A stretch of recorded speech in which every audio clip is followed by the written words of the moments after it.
നവമി, ചന്ദ്രൻ വിളിച്ചു. ഇങ്ങോട്ട് നോക്ക്, ഞങ്ങളുടെ മുഖത്തേക്ക്. നീ ഇങ്ങനെ കണ്ണീരൊഴുക്കിക്കൊണ്ട് മുഖം കുനിച്ചിരുന്ന ഞങ്ങൾക്ക് പറയാനുള്ളത് ഞങ്ങൾ ആരോട് പറയും? നവമി ചുരിദാറിൻ്റെ ഷാൾ കൊണ്ട് കണ്ണുകൾ തുടച്ച ശേഷം ചന്ദ്രനെ നോക്കി. ഞങ്ങളെല്ലാം പിരിഞ്ഞു പോകുന്നതിന് മുമ്പ് നിന്റെ കാര്യത്തിൽ ഒരു തീരുമാനമെടുക്കണ്ടേ? അതാ നിന്നെ ഞങ്ങൾ ഇങ്ങോട്ട് വിളിപ്പിച്ചത്. നിന്നെ അങ്ങനെ ഇവിടെ ഒറ്റയ്ക്കാക്കിയിട്ട് ഞങ്ങൾക്ക് പോകാൻ കഴിയില്ലല്ലോ.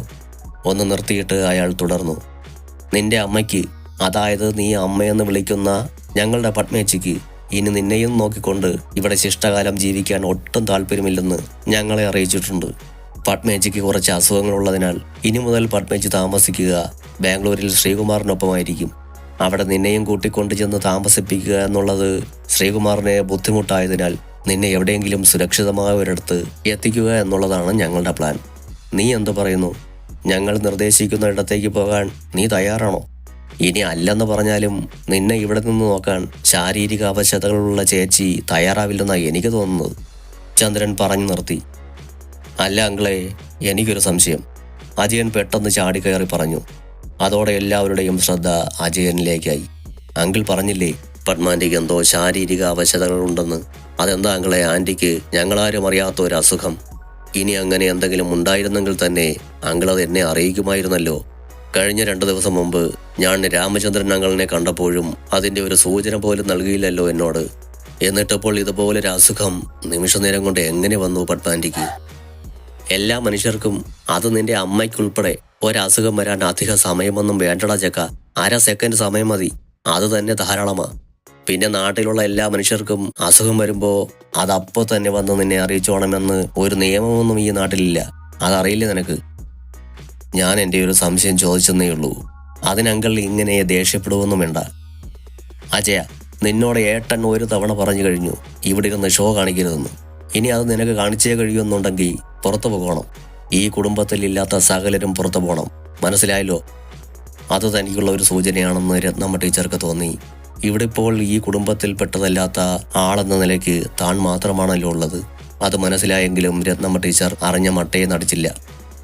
നവമി, നിനക്ക് ഈ വീടല്ലാതെ മറ്റൊരു വീടും സ്വന്തം അച്ഛനുമുള്ള വിവരം നിനക്കറിയാമല്ലോ. ഇനിയുള്ള കാലം നീ അവിടെ പോയി ജീവിക്കണം.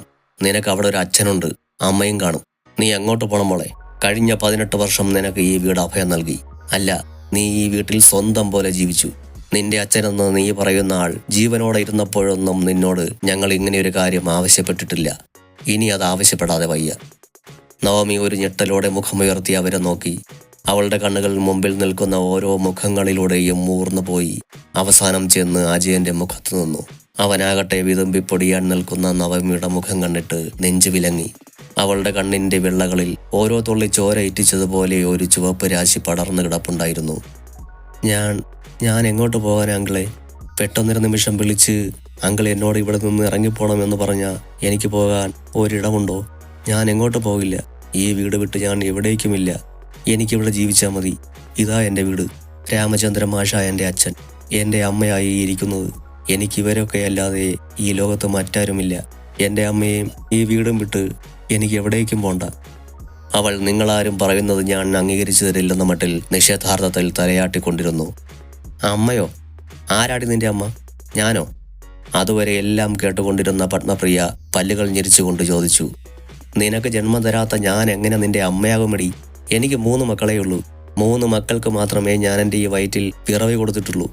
നിനക്കൊരച്ഛൻ ജീവിച്ചിരിപ്പുണ്ടെങ്കിൽ അയാളോട് പോയി നീ ചോദിക്കണം നിന്റെ അമ്മ ആരാണെന്ന്. എന്നിട്ട് അയാൾ ചൂണ്ടിക്കാണിക്കുന്ന ആളെ വേണം നീ അമ്മയെന്ന് വിളിക്കാൻ. അല്ലാതെ നീ അമ്മയെന്ന് വിളിച്ചതുകൊണ്ട് ഞാൻ നിന്റെ അമ്മയാവില്ല. നീ എന്നൊരു വ്യക്തി ഈ ഭൂമിയിൽ പിറവിയെടുത്തതിന് കഴിഞ്ഞ 18 വർഷങ്ങളായി അപമാനിക്കപ്പെട്ടുകൊണ്ടിരിക്കുകയാണ് ഞാൻ. കഴിഞ്ഞ 18 വർഷമായി എൻ്റെ ജീവിതം നരകത്തീയിലാക്കിയ നിനക്ക് ഇനിയും ഞാൻ അഭയം തരണോ? പൊയ്ക്കോണം, എവിടേക്കാണെന്ന് വെച്ചാൽ പോയി തേടി കണ്ടുപിടിച്ചോണം നിനക്ക് ജന്മം തന്നവരെ. നീ എന്നൊരു അപമാനം ചുമക്കാൻ ഇനിയും പത്മപ്രിയയെ കിട്ടില്ല. അവർ പറഞ്ഞു നിർത്തുമ്പോഴേക്കും കിതയ്ക്കാൻ തുടങ്ങിയിരുന്നു. നവമിയോട് അവർ കഴിഞ്ഞ 18 വർഷങ്ങളായി മനസ്സിൽ കൊണ്ടു നടന്ന പകയാണ് കെട്ടഴിഞ്ഞ് പുറത്തേക്ക് വരുന്നതെന്ന് രത്നമ്മ ടീച്ചർക്ക് തോന്നി. അവർ എടുത്തിട്ടുള്ള ഈ തീരുമാനത്തിൽ നിന്ന് അവരെ പിന്തിരിപ്പിക്കുക എളുപ്പമാകില്ല. എങ്കിലും പെട്ടെന്ന് ഈ കൊച്ചു പെൺകുട്ടി തെരുവിലേക്ക് ഇറങ്ങി എങ്ങോട്ട് പോകുമെന്നുള്ള ചിന്ത അവരെ പത്മപ്രിയയോടൊന്ന് അപേക്ഷിച്ചു നോക്കാൻ തീരുമാനിപ്പിച്ചു.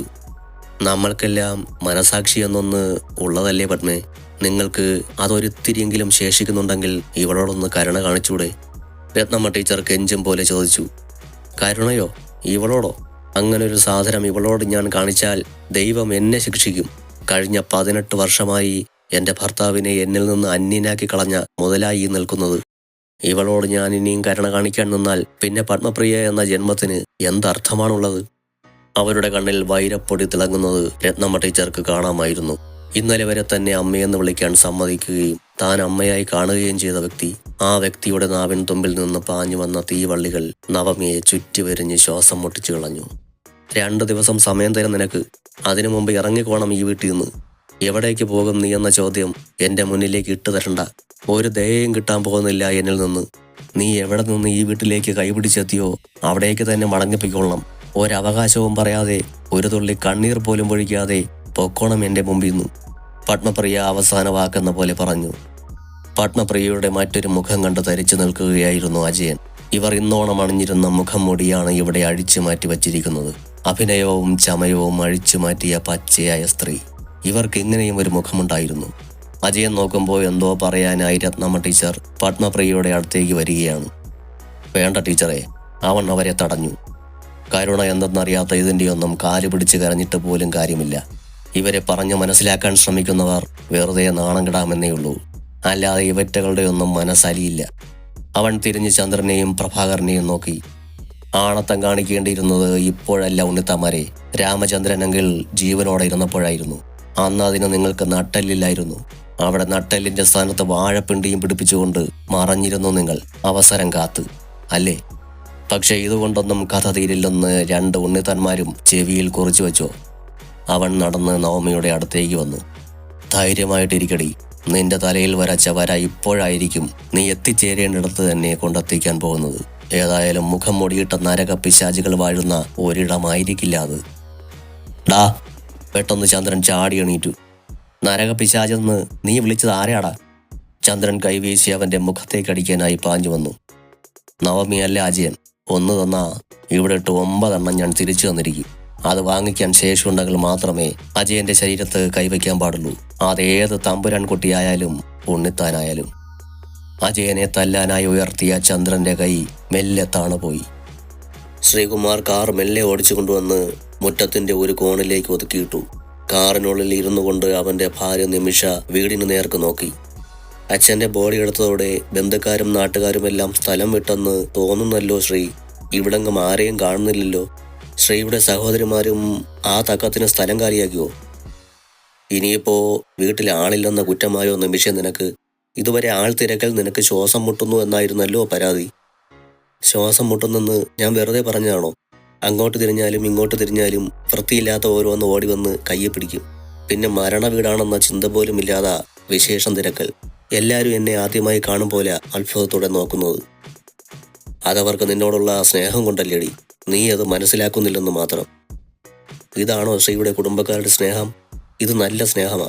ഏതോ ചെളിയിലും തൊഴുത്തിലും പോയി കിടന്നിട്ട് വന്നിട്ട് ആ അഴുക്കെല്ലാം എൻ്റെ വസ്ത്രത്തിലേക്ക് പകർന്നു തരുന്നതിനെ സ്നേഹമെന്നല്ല വിളിക്കേണ്ടത്. അവൾ പരിഹാസത്തോടെ അവനെ നോക്കി. നീ ഇറങ്ങുന്നോ അതോ ഇതിൽ തന്നെ ഇരിക്കുന്നോ? ശ്രീകുമാർ അവളുടെ ചോദ്യം കേൾക്കാത്ത ഭാവത്തിൽ തിരക്കി.